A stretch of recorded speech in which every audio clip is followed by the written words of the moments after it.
ये अहमदाबाद का वेजलपुर है। यहाँ की ऐसी बहुत सारी कॉलोनियाँ हैं जिनमें जो है दलित लोगों को घर नहीं मिलता है। सवर्ण लोग बोलते हैं कि यहाँ पे दलितों को घर नहीं मिलेगा क्योंकि ये इनकी कॉलोनी है और सिर्फ वही लोग रहेंगे। हमारे साथ रमेश भाई हैं, रमेश भाई से पूछेंगे। रमेश भाई, यहाँ की कॉलोनियों में क्या दलितों को घर नहीं मिलता है? घर हमको ऐसे नहीं मिलता है क्योंकि वो लोग बोलते हैं कि ये सोसाइटी सिर्फ श्रवण लोगों के लिए है। उसके अंदर हम मकान खरीदने जाते हैं तो हम लोगों को वो मकान मिलता नहीं है क्योंकि उसके अंदर पटेल और जैन या अधिक कोई हम दलितों को यहाँ पर मकान मिलता नहीं है, चाहे खरीदने पे भी नहीं मिलता है। हम लोग क्या इंसान नहीं है? हमको आदमी बन के रहना है, इंसानियत कर से रहना है। आप लोग वहाँ पे जाते हैं, बोलते हैं कि ये घर बिक रहा है, हम इस घर का जो कीमत है वो कीमत देने के बाद भी घर आपको नहीं मिलता। नहीं, वो कीमत से 5 लाख ज़्यादा देंगे ना तो भी हम लोगों को मकान नहीं मिलता है। ज़्यादा ज़्यादा ज़्यादा कीमत देने के बावजूद भी वो लोग बोलता है कि हम घर नहीं देंगे। नहीं देते हैं क्योंकि उसके सोसाइटी के अंदर चेयरमैन सेक्रेटरी का ऐसा करार होता है कि दूसरे आदमियों को अगर दूसरी कास्ट है तो उन लोगों को मकान नहीं मिलेगा। कौन कौन सी कॉलोनी है ऐसी यहाँ की? मैं अभी फुदरपुरा रोड पे रहता हूँ, वहाँ पर चितवन सोसाइटी है, सुनीता सोसाइटी है। सब सोसाइटी के अंदर मिलता नहीं है मकान।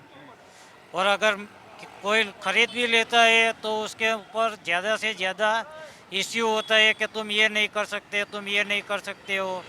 बहुत सारे इश्यूज होते हैं मकान तोड़ के। कॉलोनियों में घर ले लेने के बाद वहाँ पे ये लोग कहते हैं कि आप लोग ऐसे रहेंगे, ऐसे हाँ, रहेंगे, ऐसे रहेंगे। हाँ, ऐसे रहेंगे, मकान इसको ऐसे नहीं कर सकते।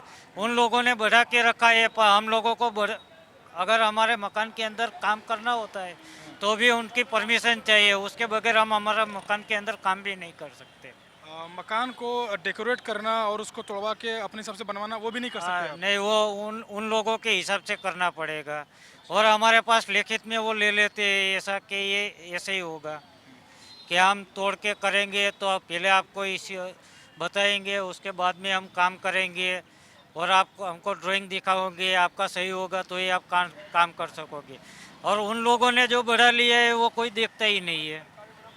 राजू भाई भी हमारे साथ हैं। राजू भाई, ये बताइए कि जो कॉलोनी है, इन कॉलोनी में क्या दलित लोगों को घर मिलता है? हाँ, नहीं ऐसे कई कॉलोनियाँ हैं जहाँ पे दलित लोगों को घर नहीं मिलता है और कई कॉलोनियाँ ऐसी भी है मेरे जानकारी में कि वहाँ ऐसे उन्होंने सोसाइटी में ठहराव भी पसार किया हुआ है।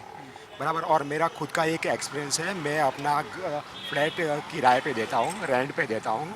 तो जो रेंट पे मकान लेने के लिए जो लोग आते हैं बराबर, वो भी मेरी कास्ट पूछ लेते हैं कई तरीके से और मेरी कास्ट जानने के बाद वो मेरा मकान रेंट पे भी नहीं लेते हैं। क्या बोलते हैं वो लोग कि आप दलित हैं इसलिए आप घर नहीं लेंगे? नहीं, ऐसा मेरा एक बार ऐसा मेरा एक्सपीरियंस है कि जब एक 6-7 लड़के आए थे मेरे घर पे रेंट लेने के लिए, उनको मकान एक पसंद आ गया था, लेकिन वो उन्होंने बताया कि अब 2-3 दिन बाद आपको बताएंगे। और वो जो ब्रोकर मित्र थे मेरे, उनसे मैंने पूछा कि अभी 2-4 दिन क्या वो वायदा करके गए हैं तो मेरी अभी इंक्वायरी में दूसरे लूँ कि नहीं लूँ। बराबर। तो उन्होंने बताया कि ये जो पास में ही जो धन्यता करके सोसाइटी थी, वहाँ ये लोग आए थे और उनको मकान पसंद भी आ गया था और उनके जो ऑफिस का जो डिस्टेंस था वो धन्यता सोसाइटी से वॉकिंग डिस्टेंस ही था। बराबर। लेकिन उन्होंने ये रीज़न बताया कि वो शेड्यूल कास्ट की सोसाइटी है और कोई कारण नहीं है, मकान भी ठीक है, लेकिन शेड्यूल कास्ट की सोसाइटी है तो वहाँ रहने से हमारा धर्म भ्रष्ट हो जाएगा। शेड्यूल कास्ट की सोसाइटी में रहने से ये लोग बोलते हैं कि इनका धर्म भ्रष्ट हो जाएगा। धर्म भ्रष्ट हो जाएगा, ऐसा उसने बताया था। फिर मैंने भी वो ब्रोकर को, वो जो पार्टी थी उनको डिक्लेयर सामने से ही कर दिया कि फिर आगे कुछ हमारे दोनों में कोई दिक्कत ना आए, इसलिए मैं आपको पहले से स्पष्ट करता हूँ कि मैं भी शेड्यूल कास्ट का ही हूँ। फिर वो मकान लेने को आए ही नहीं।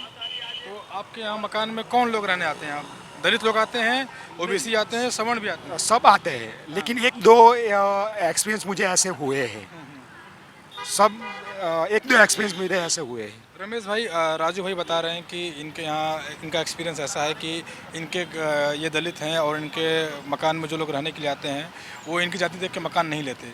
तो क्या ऐसा यहाँ के और ज़्यादा कॉलोनियों में ऐसा ही चलता है क्या? चलता होगा, उतना सब तो याद नहीं है।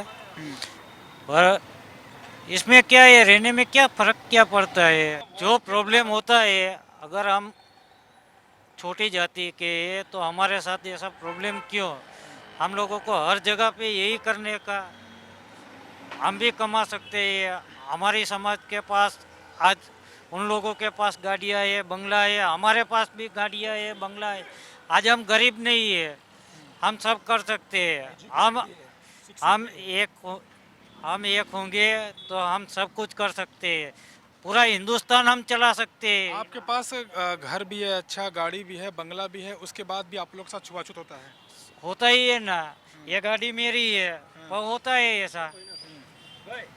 अच्छा, ये बताइए कि इन कॉलोनियों के अंदर जब शादी ब्याह पड़ती है उन लोगों के अंदर, तो क्या उनमें आप लोगों को बुलाया जाता है और कैसे वहाँ पे व्यवहार होता है?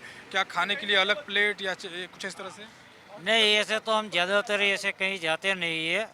और यहाँ पर क्या हम लोगों को कोई पहचानता भी नहीं है, ऐसे कि हम जैसे रहते हैं अपनी ठाठ से, ऐसे किसी को मालूम नहीं पड़ता है। बाकी सब बोलते तो रहते ही है कि ये दलित है, वो ऐसा है, वो फलाना है, ढेकना है, ऐसा होते हैं। पर हम जहाँ घूमते हैं वहाँ किसी को मालूम नहीं पड़ता है कि हम कौन सी ज्ञाति के हैं, क्योंकि हम भी ऐसे स्टेटस में ही बड़े हुए हैं। मतलब यहाँ पे आप लोग जाति को छिपा के रखते हैं? नहीं, छुपा के नहीं रखता है वो। हमको भी जो कोई मिलता है हमारे साथ काम करता है, वो लोग ने कभी हमको पूछा नहीं है, क्योंकि हम सिटी एरिया के अंदर रहते हैं, कोई पूछता नहीं है यहाँ पर ज़्यादातर। पर कोई कोई जगह पे ऐसा है कि ज्ञाति पूछ के फ्लैट देते हैं, मकान देते हैं, ऐसा बहुत चलता है। राजू भाई, ये बताइए कि जब आपकी कॉलोनी में शादी ब्याह पड़ता है, आप लोग जानते होंगे दलित है, तो जब आप लोग घर जाते हैं मिलने मिलाने के लिए या कुछ ऐसे ही, तो क्या वो लोग जो है आपके लिए अलग थाली प्लेट का ऐसा कुछ इंतजाम करते हैं? किस तरह से? नहीं मालूम नहीं हुआ क्या पूछा आपने। जब आप उन सवर्ण लोगों के घर जाते होंगे, तो क्या वो लोग अलग से गिलास या प्लेट में खाना ना देना? नहीं नहीं, ऐसा नहीं होता है। यहाँ पे जब लोग बाहर निकलते हैं, ट्रेन वेन में सफ़र करते हैं, बस में सफ़र करते हैं, तो उस टाइम पे मतलब कि कैसा व्यवहार रहता है? हाँ, बस ट्रेन में भी रिलेशन बढ़ाने से पहले भी कास्ट तो पूछ ही लेते हैं। ट्रेन में सफ़र करते वक्त कास्ट पूछ लेते हैं? हाँ, रिलेशन बढ़ाने से पहले ही कास्ट पूछ लेते हैं। और जब जान जाते हैं कि दलित है, फिर क्या करते हैं? फिर उनकी जो रिलेशन बढ़ाने की जो है ना, वो मर्यादा अपने आप वो तय कर लेते हैं कि इनसे कितने रिलेशन रखने हैं, कितने नहीं रखने हैं। ऐसे ही होता है। आप देख लीजिए कि अहमदाबाद के अंदर दलितों का क्या हाल है। इनको सोसाइटी के अंदर घर नहीं मिलता है, और जिस सोसाइटी में ये घर लेते हैं उस सोसाइटी में अपने घर को अपने हिसाब से डेकोरेट भी नहीं कर सकते, ये उन्हीं के हिसाब से डेकोरेट करते हैं। जब गुजरात के इन इस मेन शहर अहमदाबाद का ये हाल है, तो बाकी गाँवों में क्या हाल होता होगा? अहमदाबाद के वेजलपुर से कैमरामैन रैन प्रताप के साथ निसार सिद्दीकी, नेशनल दस्तक।